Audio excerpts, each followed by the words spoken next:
நடிகை ரம்பா குடும்பத்தை சந்தித்த விஜய் வெளியிடப்பட்ட போஸ்ட். நடிகை ரம்பா 90s காலத்தில் டாப்பில் இருந்த நடிகை. பல ரசிகர்களின் மனதை கவர்ந்தவர். நடிகை ரம்பாவின் நிஜ பெயர் விஜயலட்சுமி என்பது பலருக்கும் தெரியாது. ரம்பா உழவன் என்ற திரைப்படத்தின் மூலம் தமிழில் அறிமுகமாகி அதனைத் தொடர்ந்து சுந்தர புருஷன், நினைத்தேன் வந்தாய், காதலா காதலா, மின்சார கண்ணா, உன்னருகே நான் இருந்தால் என பல படங்களில் நடித்து கொண்டிருந்தார். நடிகை ரம்பா டாப்பில் இருக்கும்போது சினிமாவை விட்டு குடும்ப வாழ்க்கையில் இணைந்து விட்டார்.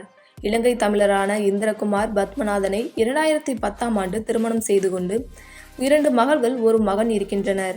அதற்கு பிறகு சின்னத்திரையில் பல ரியாலிட்டி ஷோக்களில் நடுவராக கலந்து கொண்ட இவர் தற்போது தன்னுடைய கணவர் மற்றும் குழந்தைகளோடு வெளிநாட்டில் செட்டில் ஆகிவிட்டார். இந்நிலையில் நடிகை ரம்பா தன்னுடைய குடும்பத்தோடு எடுத்த புகைப்படத்தை தனது இன்ஸ்டாகிராம் பக்கத்தில் பகிர்ந்திருக்கிறார். அவை நடிகை ரம்பா குடும்பத்தை நடிகர் விஜய் வெளிநாட்டில் சந்தித்த நிலையில் அப்போது எடுத்த புகைப்படம். ரம்பா தன்னுடைய குழந்தைகளோடு விஜய் விளையாடி கொண்டிருக்கும் அழகிய புகைப்படத்தையும் குடும்ப புகைப்படத்தையும் பகிர்ந்திருக்கிறார். அதில் பல வருடங்களுக்கு பிறகு உங்களை சந்தித்ததில் மகிழ்ச்சியாக இருந்தது விஜய் என்று வாழ்த்துக்களும் தெரிவித்திருக்கிறார்.